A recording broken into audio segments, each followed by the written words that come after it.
इस चर्चा में स्वागत है।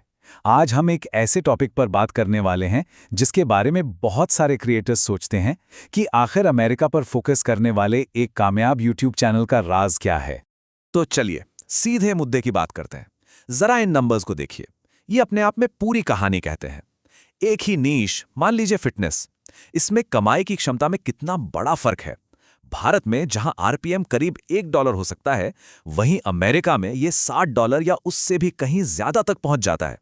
बस यही अंतर है जो दुनिया भर के क्रिएटर्स को अमेरिकी ऑडियंस की तरफ खींचता है।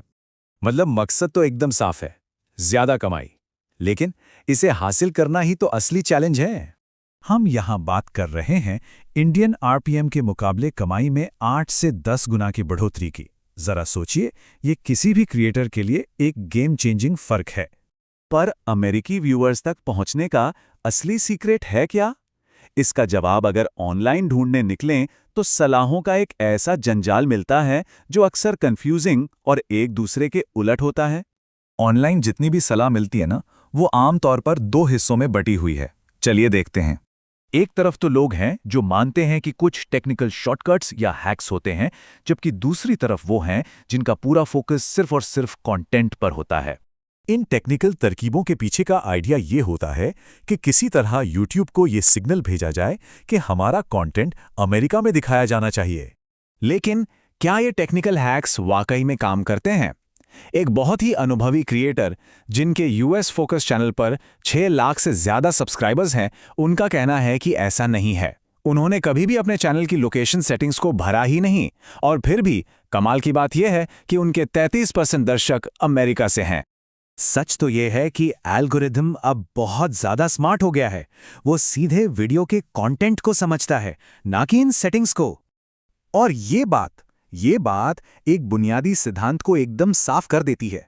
YouTube उन लोगों को वीडियो सर्व करता है जो उसकी भाषा समझते हैं और उस टॉपिक में दिलचस्पी रखते हैं, चाहे क्रिएटर दुनिया के किसी भी कोने में क्यों ना बैठा हो।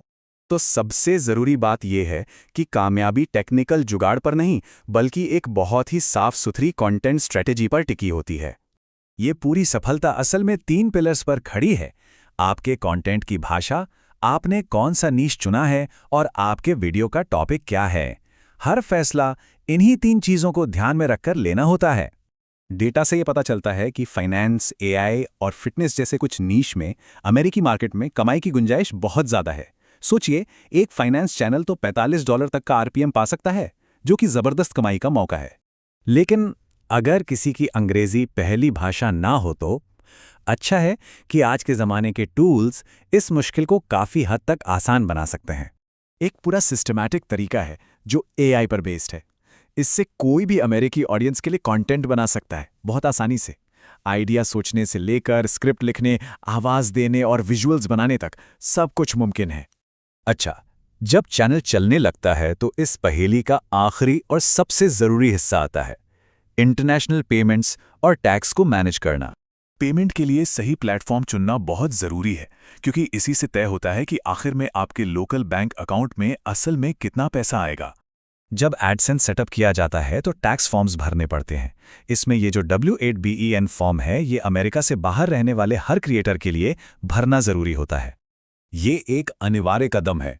इसके बिना YouTube से कोई भी पेमेंट मिलना मुमकिन नहीं है। तो आखिर में सारी बातें एक ही तरफ इशारा करती हैं। कामयाबी का रास्ता किसी गुप्त सेटिंग या टेक्निकल शॉर्टकट से नहीं, बल्कि एक यूनिवर्सल सच से होकर गुजरता है। असली वैल्यूएबल कंटेंट जिसे सही ऑडियंस के लिए बनाया गया हो, बस वही है जो हकीकत में सारी सरहदों को तोड़ता है।